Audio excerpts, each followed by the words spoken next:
ठीक है बाबू। तो आज हम लोग कक्षा 10वीं के एक्सरसाइज 6.2 स्टार्ट करते हैं। एक्सरसाइज 6.1 मेरा लिंक में हम डाल दिए हैं, ठीक है। तो हम सबसे पहले एक्सरसाइज 6.2 स्टार्ट करने से पहले हम लोग थेल्स प्रमेय के बारे में जानते हैं। क्या कहते हैं हम लोग? थेल्स प्रमेय 6.1 के बारे में जानते हैं, ठीक है ना। देखो बाबू 6.1 जो मेरा 6 प्रमेय है, ये मेरा 2 तरह का से क्वेश्चन पूछ सकता है। क्या पूछ सकता है? पूछ सकता है यदि कहीं पूछ देगा कि मेरा 6.1 का प्रमेय जो है इसको हम लोग लिखे, इसको याद करना पड़ता है, ठीक है। या तो मेरा 6.1 का मतलब प्रमेय दिया रहेगा, इसको क्या बोलेगा, हमको प्रूव करना है, ठीक है ना। तो हम लोग जानते हैं कि इसको कैसे प्रूव किया जाता है। देखो तो प्रूव कैसे करते हैं, बोला क्या कि यदि किसी त्रिभुज की एक भुजा, बोला कि यदि किसी त्रिभुज की एक भुजा के समांतर अन्य दो भुजाओं को भिन्न भिन्न भागों भिन्न भिन्न बिंदुओं पर प्रतिच्छेद करती है। एक त्रिभुज है, पहले हम लोग त्रिभुज बनाते हैं। एक मेरा त्रिभुज है, ठीक है, एक मेरा त्रिभुज है। इसमें क्या हो रहा है, तो जब त्रिभुज बनाते हैं इसका नाम देते हैं हम लोग, नाम क्या, ए बी सी। अब क्या बोल रहे बाबू कि मेरा जो एक भुजा है वो मेरा क्या आता है, दूसरा जो अन्य दो भुजाएं हैं उसके समांतर है। क्या बोल रहा है? उसके समांतर है। तो उसके समांतर हम लोग एक समांतर रेखा खींचते हैं, इसको क्या नाम देते हैं हम, पी, और तो क्या नाम देते हैं बाबू, क्यू, ठीक है। बोला कि अन्य दो भुजाओं को भिन्न भिन्न बिंदु पर प्रतिच्छेद करे। देखो भिन्न भिन्न अलग अलग बिंदु पर क्या कर रहा है, मेरा प्रतिच्छेद कर रहा है, काट रहा है। प्रतिच्छेद मतलब क्या होता है, काटना, ठीक है ना। कहीं पर दिया हो रहा है प्रतिच्छेद की जगह पर क्या लगेगा, बोलेगा समद्विभाजित करो। क्या बोलेगा? समद्विभाजित करो, ठीक है। 3 चीज रहेगा। क्या बोलेगा? कहीं पर बोलेगा कि बिंदु में रेखा काट रहा है, कहीं पर प्रतिच्छेद कर रहा है, या फिर क्या बोलेगा बाबू कि समद्विभाजित कर रहा है, ठीक है। प्रतिच्छेद करने के लिए बोल रहा है कि एक रेखा खींचा जाए, बोल रहा है कि उसको प्रतिच्छेद करने के लिए एक रेखा खींच रहे हैं हम लोग, तो अन्य दो भुजाओं के अनुपात में विभाजित हो जाता है। तो बोल रहा है कि अगर मेरा BC के समांतर अगर कोई भी भुजा हम लोग खींच रहे हैं तो मेरा जो उनका भुजाओं का योग होता है, मतलब अनुपात होता है, वो क्या होता है, मेरा बराबर हो जाता है। क्या हो जाता है बाबू? बराबर हो जाता है। उस त्रिभुज का जो भुजाएं होता है, भुजाओं का जो अनुपात है मेरा क्या होता है, बराबर होता है। देखो ये मेरा ABC भुजा, ABC त्रिभुज है, इसका तो भुजा क्या है बाबू, ये वाला, ये है ना दो भुजा। तो जब ये BC के समांतर कोई अगर हम रेखा खींचते हैं तो जो ये भुजा है वो क्या होता है, मतलब अनुपात 1 में बन जाता है, 2 भागों में बढ़ जाता है, और दोनों भुजाओं का अनुपात जो होता है क्या होता है, एक दूसरे से बराबर होता है। क्या होता है? बराबर होता है। तो देखो सबसे पहले हम लिखते हैं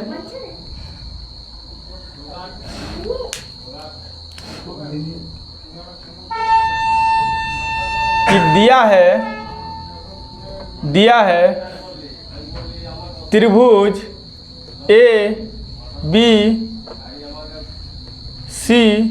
में, त्रिभुज ABC में क्या दिया बाबू कि PQ समांतर मेरा BC दिया हुआ।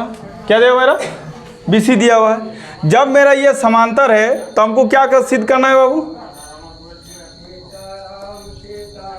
कि अगर कोई त्रिभुज में बोला कि अगर समांतर भुजा है तो सिद्ध क्या करना है हमको, उसका भुजाओं का अनुपात। भुजा क्या दिया हुआ, AP बटा में PB। क्या दिया बाबू, AP बटा में PB दिया हुआ बराबर। दूसरा भुजा क्या दिया हुआ, AQ बटा में QC। AQ बटा में क्या दिया बाबू, QC। ये हमको सिद्ध करना है। बोला कि अगर मेरा कि PQ समांतर BC है, अगर बोल रहा है क्या कि इस त्रिभुज में जो मेरा PQ समांतर अगर BC है तो हमको क्या करना, सिद्ध करना है कि उसका भुजाओं का अनुपात मेरा बराबर है कि नहीं, मतलब AP बटा PB बराबर AQ बटा QC है कि नहीं, ठीक है। तो हम लोग को इसको सॉल्व करने के लिए अब हम लोग रचना करते हैं। क्या करते हैं बाबू, रचना से, ठीक है। तो रचना क्या करते हैं बाबू, तो देखो यहाँ रचना क्या करते हैं, हम P से एक लंब खींचते हैं। P से एक लंब खींचे तो लंब हमेशा कितना डिग्री का बनता है बाबू, 90 डिग्री का बनता है। इसको क्या नाम दिए हम, R। क्या नाम दिए, R। तो हम यहाँ लिखते हैं कि PR लंब क्या किसमें खींचा बाबू, AQ पर। क्या मेरा AQ पर लंब खींचे हम, ठीक है। दूसरा हम एक लंब खींचते हैं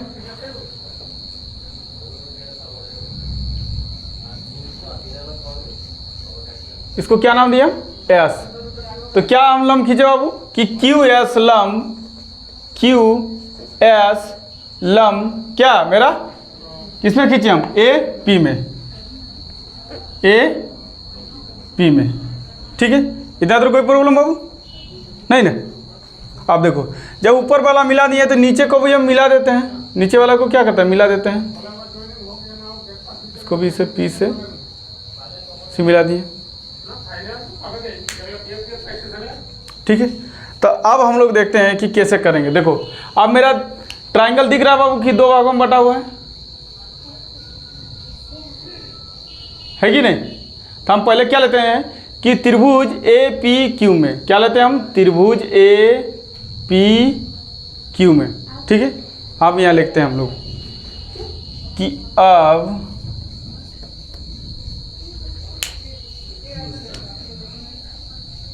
त्रिभुज ए पी क्यू में,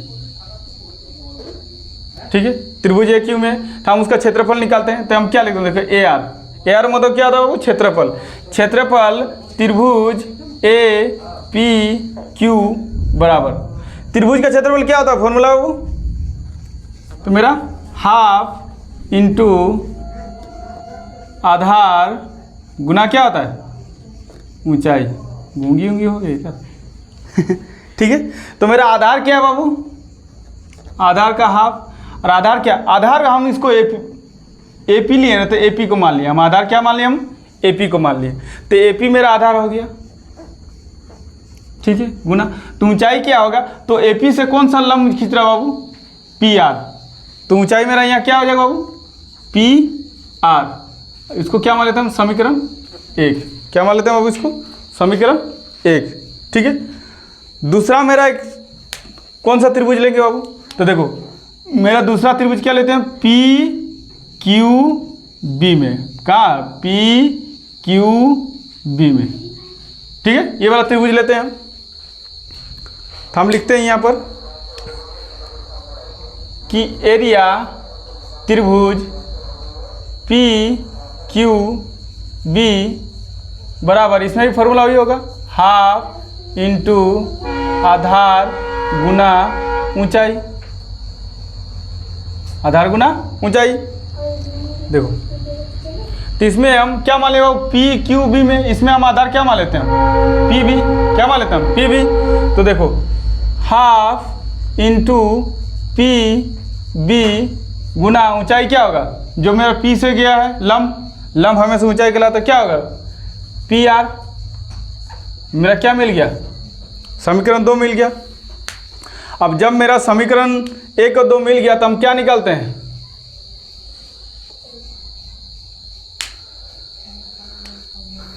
हाँ, समीकरण 1 और 2 से, जब समीकरण 1 और 2 से हो गया तो देखो समीकरण 1 और 2 में मेरा क्या क्या तुलना करते हैं। तो समीकरण 1 और 2 में क्या मिल रहा है, मेरा पी आर मिल रहा है हमको। छोड़ो समीकरण 1 को हम छोड़ो अलग कर देते हैं। देखो समीकरण 1 को समीकरण 2 से भाग देने पर क्या लिख देते हैं बाबू, भाग देने पर भाग दे देते हैं। तो समीकरण 1 मेरा कितना दिया हो कि एरिया त्रिभुज ए पी क्यू बराबर, ठीक है। तो समीकरण 1 को समीकरण 2 से भाग देने पर, जब समीकरण 1 और 2, तो समीकरण 1 मेरा क्या दिया हो कि एरिया त्रिभुज क्या दिया मेरा, ए पी क्यू, त्रिभुज ए पी क्यू का क्षेत्रफल बराबर क्या फॉर्मूला होता है बाबू, half into A P into P R, A P into P R. ए श्रेया डोंट टॉक बाबू, ठीक है। अब दूसरा क्या है मेरा, एरिया ऑफ त्रिभुज पी क्यू बी बराबर, इसका फॉर्मूला क्या होता है, half into P B into P R, P B into P R. अब दोनों में मुझे क्या मिल रहा है बाबू, बोलो शुभम, दोनों में क्या मिल रहा है, देखो हाफ हाफ मिल रहा है तो हाफ हाफ कट गया, ठीक है, पी आर मिला तो पी आर कट गए। ठीक है, बचा क्या बाबू यहाँ पर,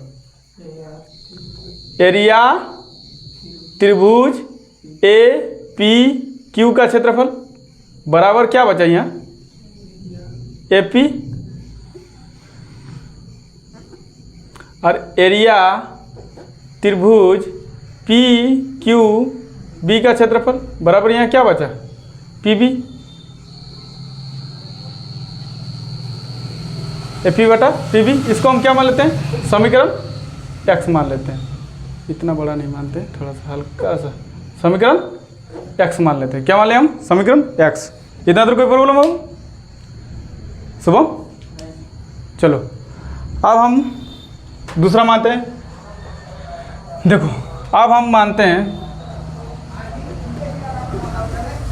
त्रिभुज, फिर से हम मानते हैं त्रिभुज ए पी क्यू में, त्रिभुज ए पी क्यू में। तो हम फिर से मानते हैं कि एरिया त्रिभुज ए पी क्यू का क्षेत्रफल बराबर क्या फॉर्मूला हो, हाफ इंटू आधार गुना ऊंचाई, आधार गुना ऊंचाई होता है।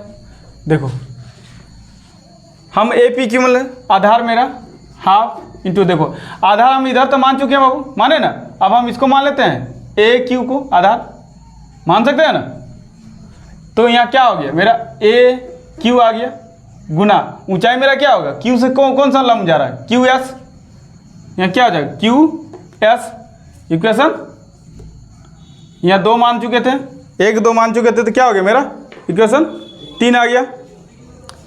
और जब मेरा इक्वेशन 3 आ गया बाबू, तो हम क्लास 9 में पढ़े हैं कि अगर किसी भी त्रिभुज का, बोले एक ही त्रिभुज के, ठीक है ना, किसी भी त्रिभुज का अगर आधार मेरा सेम होता है, आधार मेरा अगर सेम होता है मतलब बराबर होता है, तो उसका क्षेत्रफल भी क्या होगा, बराबर होता है। उस त्रिभुज का क्षेत्रफल भी क्या होगा, बराबर होगा। देखो अब यहाँ नोट लिख देते हैं, हम यहाँ एक नोट लिख देते हैं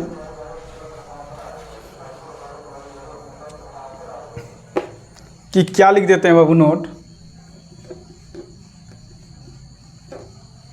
नोट लिख देते हैं कि अगर किसी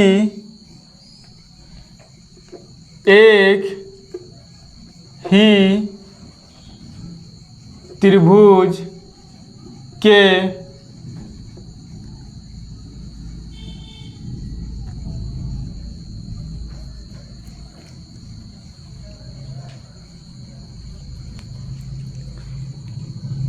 अरे बंद करो, ठीक बाबू। हमको समीकरण 1 2 और समीकरण 3 मिल गया।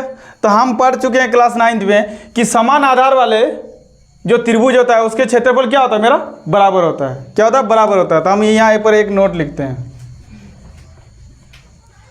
कि समान आधार वाले त्रिभुज के क्षेत्रफल हमेशा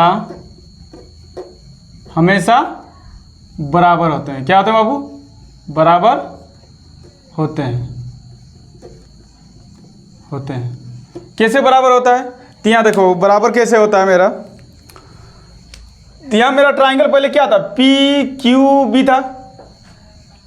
त्रिभुज क्या था कि एरिया ऑफ त्रिभुज ए पी दिया ना, पी क्यू बी का क्षेत्रफल बराबर किसका, एरिया ऑफ त्रिभुज पी क्यू और सी में, पी क्यू सी में एरिया त्रिभुज पी क्यू सी में, सी का क्षेत्रफल बराबर होगा ना। तो हम यहाँ क्या करते हैं बाबू, अगर मेरा ए पी क्यू के पी क्यू बी के जगह पी क्यू सी लिख दें तो कोई प्रॉब्लम है नहीं, क्योंकि दोनों तो बराबर होता है। तो हम यहाँ लिखते हैं, हम पी क्यू सी के जगह क्या लिखते हैं, हम एरिया ऑफ त्रिभुज पी क्यू बी का क्षेत्रफल बराबर क्या फॉर्मूला होता है, हाफ इंटू आधार गुना ऊंचाई। आधार गुना क्या होता है, ऊंचाई।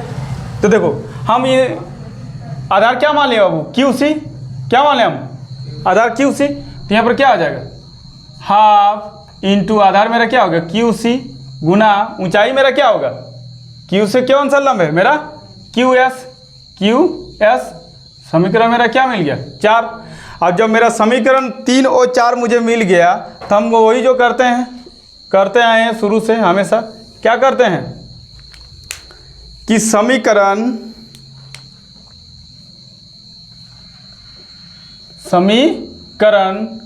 3 को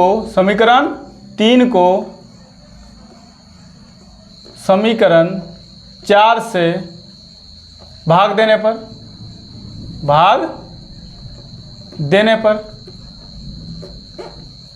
ठीक है बाबू, देने पर जब भाग दिया जाता है तो क्या होता है मेरा बाबू, समीकरण मेरा 3 कितना दिया हुआ, समीकरण 3 मेरा दिया हुआ है कि एरिया ए पी क्यू का क्षेत्रफल, एरिया ए पी क्यू का क्षेत्रफल बराबर हाफ इंटू ए क्यू मल्टीपल क्या है मेरा क्यू एस बटा क्या आ जाएगा समीकरण 4 मेरा क्या है area P B Q, area P Q B का क्षेत्रफल half into Q C into क्या है मेरा क्यू एस। ठीक है, इसमें से मिल क्या रहा बाबू, हाफ ऑफ मिल रहा है ना, तो हाफ ऑफ कट गया, क्या मिला क्यू एस मिला, क्यू एस कट गया, बचा क्या बाबू एरिया ए पी क्यू का क्षेत्रफल बटा एरिया पी क्यू बी का क्षेत्रफल बराबर क्या बचा ए क्यू बटा में मेरा क्या हो गया क्यू सी, इसको इक्वेशन वाई। अब मेरा इक्वेशन यहाँ एक्स निकाले थे, यहाँ पर क्या है बाबू वाई है। ठीक है, तो हम क्या लिखेंगे कि समीकरण